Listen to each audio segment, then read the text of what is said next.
Hey guys, तो स्वागत है आपका कैप्टन B2 के चैनल में, जहां आज की इस वीडियो में हम लोग बात करने वाले हैं क्रिश्चियन बेल को लेकर, जो कि कंफर्म थे थॉर 4 लव एंड थंडर के लिए। अब उनका कैरेक्टर रिवील कर दिया गया, जो कि और कोई नहीं बल्कि गॉर द गॉड बूचर था। हालांकि ये बात उनका नाम उठने के बाद से ही कही जा रही थी कि वो गॉर द गॉड बूचर के लिए हैं, बट आज कंफर्म कर दिया गया है। एंड आज के वीडियो में मैं आपको एक थ्योरी बताने वाला हूं कि वो कैसे MCU ज्वाइन करेंगे, कैसे उन्हें पावर्स मिलेंगे और उनका मोटिव क्या है थॉर को मारने का।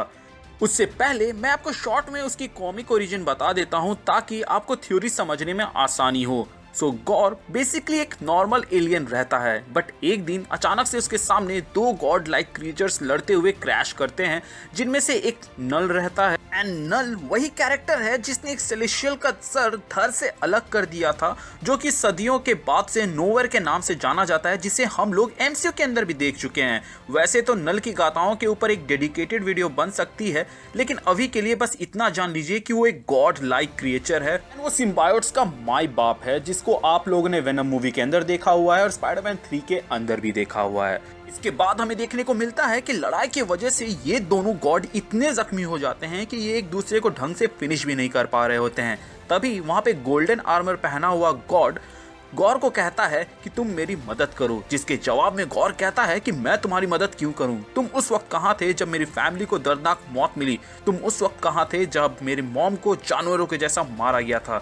जिसके बाद से नल के बॉडी से सिम्बायोट्स अलग होकर गौर से जुड़ जाते हैं और वो गोल्डन आर्मर वाले गॉड को मार देते हैं। एंड वहीं से गॉड्स को मारने का सिलसिला शुरू होता है एंड उसे गॉर द गॉड बूचर का टाइटल मिलता है। अब यहाँ पर से आप समझ ही गए होंगे कि गौर भगवानों से क्यों इतना गुस्सा है, क्योंकि उसने मुश्किल वक्त में उन्हें प्रे किया और गॉड उसे बचाने के लिए नहीं आए। उसके परिवार भगवान के ऊपर पूरा भरोसा करते थे, लेकिन उन्हें बहुत ही दर्दनाक मौत मिली। कॉमिक्स में ये विलन बहुत ही पुराना था, बट मुझे लगता है MCU के अंदर इसे एज अ न्यू विलन दिखाया जाएगा। प्लस नल सोनी का कैरेक्टर है, और सोनी के नखरे तो आप जानते ही हैं। वो MCU को स्पाइडरमैन 3 देने के लिए कितनी नौटंकी कर रहा था, तो आप समझिए नल, जिसके नाम पे एक पूरा यूनिवर्स बनाया जा सकता है, उसको तो सोनी देने से रहा। लेकिन मार्वल वालों ने दिमाग पहले ही लगा लिया था और नल का रिप्लेसमेंट या फिर कहीं जुगाड़ बहुत पहले ही कर रखा था, जिसे बहुत लोगों ने इग्नोर मार दिया। एंड इस जुगाड़ का नाम था हेला। अब जो लोग मेरे हेला's इंपॉर्टेंट रोल इन थॉर 4 वाली वीडियो देख चुके हैं, वो समझ गए होंगे कि मेरा इशारा किधर है, बट जो लोग नहीं देखे हैं उनके लिए मैं एक डिटेल में बता देता हूँ। सो गाइज, अगर आप लोगों को हेला की आखिरी अपीयरेंस याद हो तो वो कुछ इस प्रकार थी, जहाँ पर सर्टर चाचू हेला दीदी को तलवार से मार रहे होते हैं। सच सच बताना, आप में से कितनों को लगा था कि यहाँ पे हेला मर गई होगी? एंड यहीं से मेरी थ्योरी स्टार्ट होती है। तो सर्टर के अटैक से हेला इतनी कमजोर हो गई थी कि वो मरने के कगार में थी। एंड वो गॉर के प्लैनेट में जाके क्रैश करती है और वहां पर वो गॉर से मिलती है। एंड अपने लास्ट मोमेंट में वो गॉर को अपना लिविंग सूट देती है, या फिर कहें गॉर उसे मारकर उसे खुद ले लेता है। आप में से कुछ लोग सोच सकते हैं कि मैंने ये क्यों बोला कि वो अपना सूट खुद देती है। तो देने का कारण कुछ ये हो सकता है कि वो चाहती होगी कि उसका बदला गॉर ले थॉर से, या फिर गॉर के अंदर जो गॉड्स को लेकर नफरत है उसे देखते वो ये खुद दे देती है, ताकि वो थॉर को जाकर मारे। क्योंकि भले ही वो उसका भाई हो, लेकिन उसकी जो दशा है उसी की वजह से हुई है। अब जिन लोगों को ये लिविंग सूट सुन के ऑड लग रहा हो, मैं आपको बता दूं कि हेला इस लिविंग सूट के साथ पैदा हुई थी। एंड ये बात थॉर रैग्नारॉक के ऑफिशियल बुक में दी हुई है। एंड अगर आप थॉर रैग्नारॉक के स्क्रिप्ट को पढ़े, तो जब थॉर हेला को अपने बेस्ट लाइटिंग अटैक से मारता है, तो वहां लिखा हुआ है कि हेला के पावर एक्सटेंशंस कुछ पल के लिए उससे अलग हो जाते हैं। एंड ये बात तो अभी तक ऑलमोस्ट सारे MCU फैंस को पता है कि हेला का जो सूट, यानी कि वो जो ब्लैक ड्रेस रहता है, उसके पावर्स के एक्सटेंशन थे, जो कि आप लोगों ने अभी तक किसी न किसी यूट्यूबर या फिर किसी फैक्ट के थ्रू जाना ही होगा। और इस चीज़ को तथ्य रखने के लिए उन लोगों ने एग्जाम्पल के तौर पे दिखाया होगा कि जो हेला के सिंग थे वो भी ग्रो हो रहे होते हैं, जो कि असल में हेला के ही ड्रेस का पार्ट रहते हैं। अब मार्वल यहाँ पर सिम्बायोट या फिर नल का यूज नहीं कर सकता है, इसलिए उसने उसके सूट को एक लिविंग सूट बताया, जो कि उसके घाव को कुछ सेकंड्स में भर देते थे। वो भी कोई ऐसे वैसे वेपन नहीं, बल्कि गननेर, जिसके पास इतनी कैपेसिटी थी कि वो ओडिन फोर्स को चैनलाइज कर सके।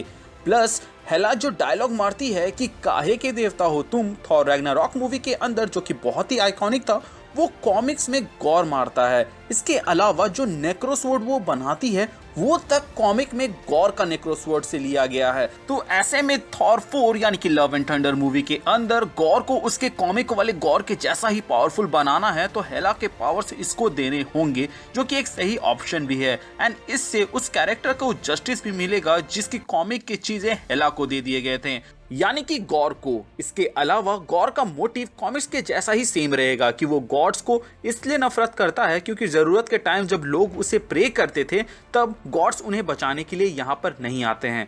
अब अगर हम लोग टाइमलाइन देखें तो गॉर की एंट्री हेला के मरने के बाद ही हो रही है, जबकि थॉर करीब 1500 साल से जी रहा है और आज तक उसने शायद उसका सामना ना किया हो, क्योंकि थॉर इन्फिनिटी वॉर में कहता है कि आज तक जितने भी उसे मारने की कोशिश की है उन सब को वो हरा चुका है या फिर मार चुका है। क्योंकि गॉर जैसा कैरेक्टर ऐसा तो नहीं होगा कि थॉर उससे पहले ही भिड़ चुका है, उसे हरा चुका है, वो दोबारा से आ रहा है फिर से थॉर से भिड़ने के लिए, इसमें भी वो हारेगा। ये तो बेइज्जती इंटू 100 हो जाएगी। तो गाइज अब आप लोग सोच रहे होंगे कि ये पिछले 5 सालों तक या फिर एवेंजर्स एंड गेम तक कहाँ था, तो इसके जवाब में मैं ये कहना चाहूँगा कि स्नैप थॉर रैग्नारॉक के इवेंट्स के 2 या 3 दिन के बाद ही हुए थे। तो मे बी वो स्नैप में गायब हो गया हो, इसलिए 5 साल तक उसके बारे में किसी ने भी सुना या देखा ना हो, जो कि स्पेस में पेट्रोलिंग कर रहे थे जैसे कि कैप्टन मार्वल या फिर रॉकेट। या फिर जब थॉर 5 साल के लिए अर्थ पे दारू पीने में मशरूफ था तब वो स्पेस में गॉड्स का सफाया कर रहा था।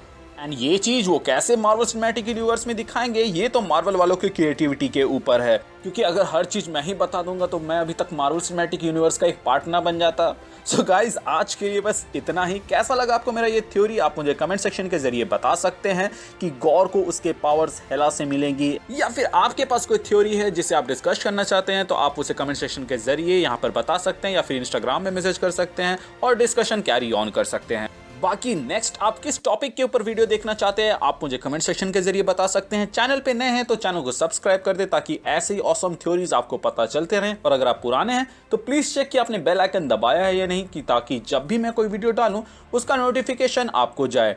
बाकी इस चैनल का एक छोटा सा मोटो है कि लोगों की मदद करें, अपना ख्याल रखें एंड कीप मूविंग फॉरवर्ड का रट लगाकर आगे बढ़ते रहें। Thank you for watching this video, stay tuned.